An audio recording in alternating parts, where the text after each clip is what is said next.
Okay. How did we miss this movie? Well, you know damn well why we missed Avengers Endgame came out. Like, I'm like, it wouldn't surprise me if this showed like one time a day by the amount of theater showings that Avengers Endgame had, you know? And it's a shame because Long Shot's good. Long Shot's, I thought, for the movie that it is, it's a romantic comedy, and it's one of the better romantic comedies to come out in the past couple of years, in my opinion. As far as like enjoyable for everyone, you know? It is. It's done something different that more and more romantic comedies are starting to do, or at least in the past couple of years. Is usually romantic comedies have a very it's very like formulaic, like it's the same. You can almost point out what's going to happen step for step. So like when we were watching this last night, we kept going like, oh, this is going to happen, and it was like sweet relief when it went a different way. And not that we weren't like discounting that, but it was like, it was just nice to see something else happen as opposed to what you expected to happen from a romantic comedy. And it was nice to see, like, at no point do the two main characters not love each other. Like, they have both characters have strong feelings for one another, even when things start to kind of fall apart around them.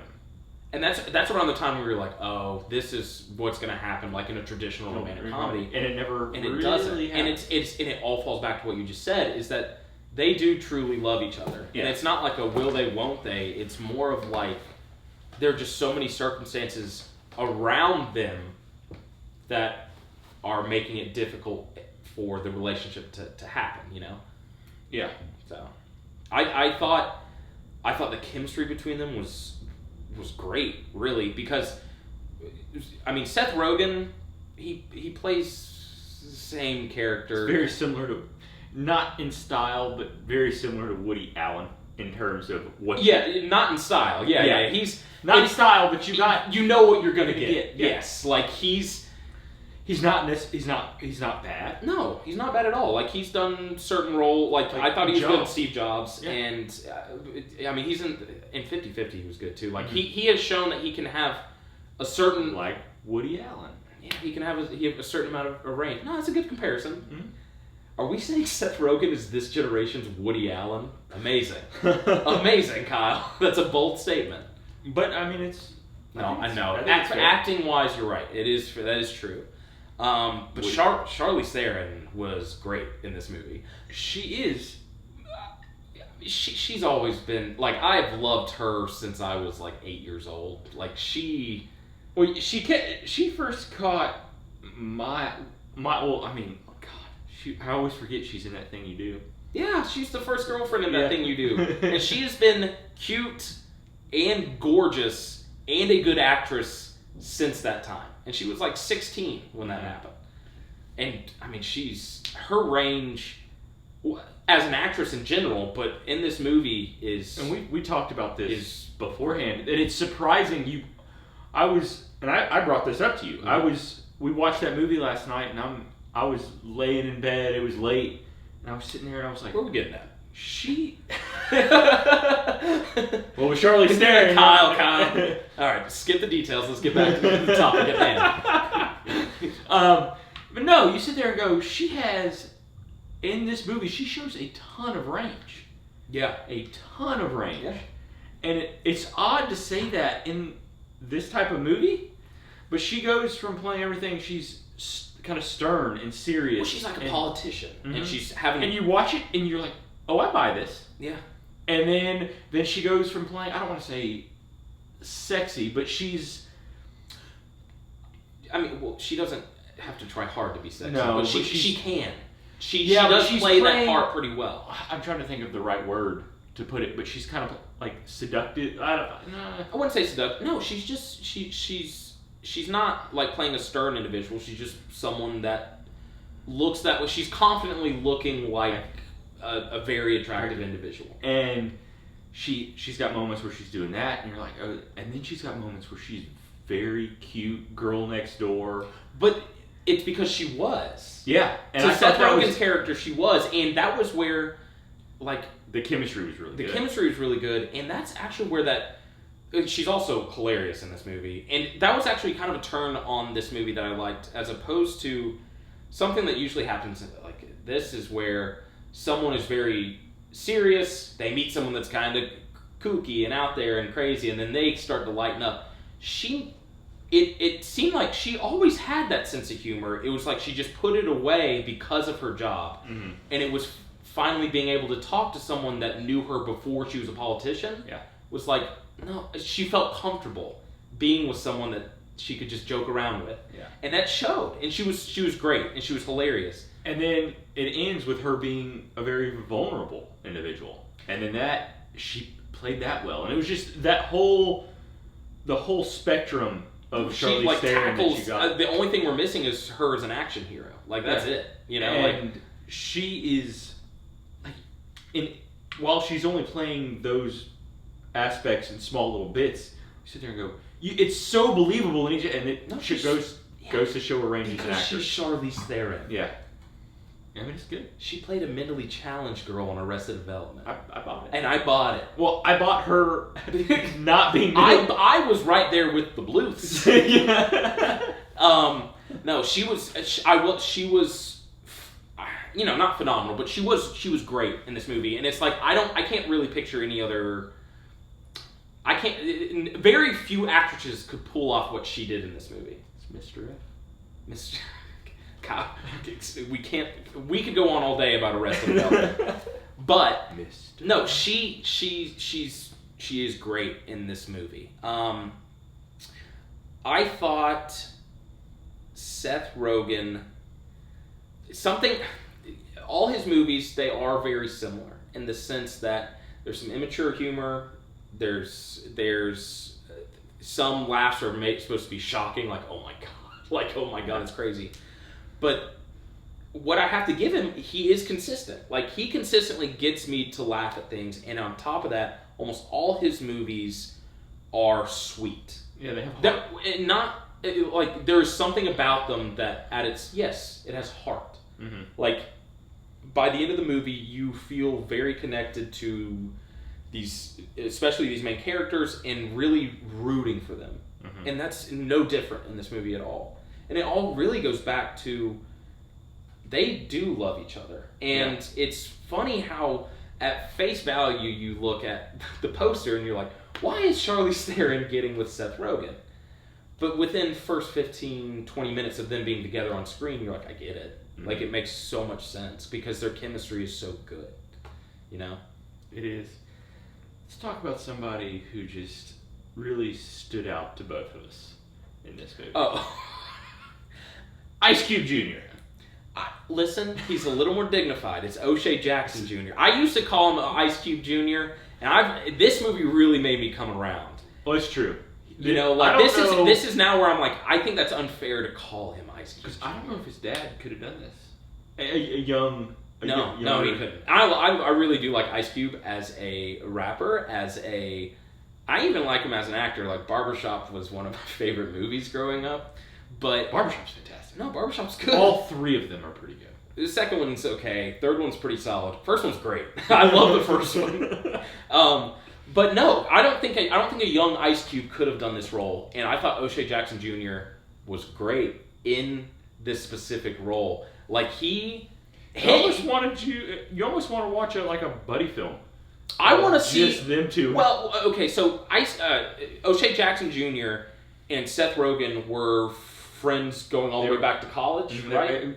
College roommates is what. Right. Okay. And that's where they met. I want to see a prequel. I want to see a prequel of them hanging out at them going through some sort of adventure, because I thought their chemistry was great in this movie. I thought they played off each. I mean, that's what chemistry is, but they played off each other extremely well. And some of the hardest laughs I had in this movie was because of the dialogue between the two of them. The whole scene at near the end where he reveals a bit about himself, I thought that was really funny. Where they're in his apartment. Yeah. You know? Yeah, there's that aspect. And I won't reveal it because I guess it's kind of a twist, but it's not a twist. It's more in the sense that it's a pretty important part for Seth Rogen's character. So I won't get into that. The scene where are we about to talk about the same thing? Yes. Are we? I'm not gonna the cell phone. Yes. Okay. When there's a moment in this movie where something. Oh my god. They are using. That part's so ridiculous when you really think about it, though. There's major companies that in play that don't want Charlize Theron running for president. Right. They're going to blackmail her with some video footage. Some video footage they have of Seth Rogen. And that's all I'm going to say of that. Except that it's not incriminating. It's just embarrassing. It's embarrassing to Seth Rogen. And Charlize Theron, to an extent. Only because she would be dating him. That's the only... I mean, she's not even... it's secondhand embarrassment. Yeah. And so they're blackmailing her saying, we're going to release this video and everything. And she turns around and she basically throws it back in their face and says... Both, looking back, the whole third act, while it plays out well and I do like it, it is preposterous. It's crazy. Yeah. But anyway, long story. The video gets released. To like... The news. Major news. Not like TMZ, no. Not like YouTube. This is like CNN, Fox News level news. And Seth Rogen turns to O'Shea Jackson in the car and goes, do you think this is going to go viral? And he says, go viral? This is the news! I died. I laughed so hard. Oh, baby. Because it was just, he was like, viral? This is the news. Oh my god! I died at that part. Oh my god! But no, when you were describing all that really made me realize, like, I really did like this movie, but there are some plot elements, and there are just certain jokes that are flat out preposterous. That's my own. Legitimately, that is my only complaint about this movie, is that there are some preposterous things. There's little ticky-tack things you complain about here and there, but yes, that, especially the ending, the whole what's happening, and while you buy into it, like, you're invested in the movie by that point. And it plays well for laughs. I mean, it's funny. Oh, yeah. But it's truly is crazy what happens to the point, and I guess it's a testament to how well constructed I guess this movie is, because it's not until we're really talking about it that we're like, this was truly insane. But like, while you're in it and you're watching it for the first time, it flows well. You're like kind of on board for what's happening, and then but yeah, I mean, there were just the thing that happens to Seth Rogen, and then what Charlize Theron does to get that video released is also like, that wouldn't go down that way. You know, like, it's certain things like that where, looking back, it's like, yeah, that was kind of nuts. That was just crazy. Mm-hmm. Another thing that's crazy is that, I mean, she's going to be running for office in 2020. The president the incumbent president is played by Bob Odenkirk. She works for Bob Odenkirk. She's Secretary of State, and he is a former TV star. Now, it's not that like... was made famous for playing the president on TV. Mm-hmm. Now... It's not like Reagan. Right. It's not like someone that was a TV star and then there was like 10, 20 years and then it was like, oh, I'm going to try my hand at politics. It wasn't even... I mean, it's... No. Honestly, it's not even like Trump, where at least you could say... Oh, he was a businessman or something. No, it was... He was an actor. He was an actor that seemed to have gotten elected because of how well he portrayed the president. Yeah, that's also nuts. But they gloss over that enough that it's like you just kind of forget about it. Again, it's played for laughs. Yeah. And it's honestly, it's making fun of the American public for like. I remember finding that preposterous, and I was like, well, we've done that. You know, like that's twice that's happened.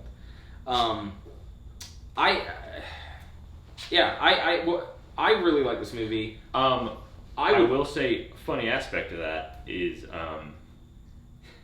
he's stepping down because he wants to become a movie star. And that's the running joke, is that like everyone's like, not many people can make that jump from TV to movies. without ignoring the fact that like he's president right now, he technically could do whatever the hell he wants to. So, but that part was preposterous. But what do you give this movie?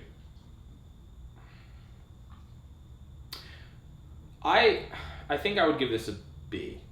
I think, well, I mean, there were some parts I really, really, really liked and enjoyed, and so that's why I'm like maybe a B plus. But it's not like an amazing movie, you know. Like for what it is, it's really good. Should definitely check it out. I think I give this a B. Yeah, I'm in the same boat. It's a B. It's surprisingly, it's probably the best comedy to come out so far this year. Off the top of my head, I haven't really like thought about it, but yeah, this was the hardest I've intentionally been made to laugh at a movie this year. But number one in general is probably Hobbs and Shaw. It made me laugh harder. Well, I don't even know if you laugh harder at Hobbs and Shaw. You just got a grin on your face from beginning to end, like I cannot believe this is happening. Yeah, and you're enjoying every second. You are right. You are right. This I think that I can think of was one of the better comedies, and it truly is a shame that this happened to come out the week after Endgame, because it is considered a box office flop, and it's like more people should have seen this movie. Absolutely. You know? Absolutely. It's a whole lot better than the money it made. And it's funny. The romance is believable. It's insanely sweet. It has definite rewatchability value. Like I could watch it. I could probably watch it right now. Like I'm not saying I wouldn't get tired of it. I think you should definitely see this movie. It just came out on Blu-ray, so you can rent it on demand. It's worth your money. Go to Redbox and get it. You know, it's definitely worth your money. It's not something where you can like, oh, I can wait for it to come on TV. If you're thinking about spending money on it, yeah, do it. Yeah. All right. Well, that was our take on Long Shot. Yeah, go see it. Check you later. Check you later.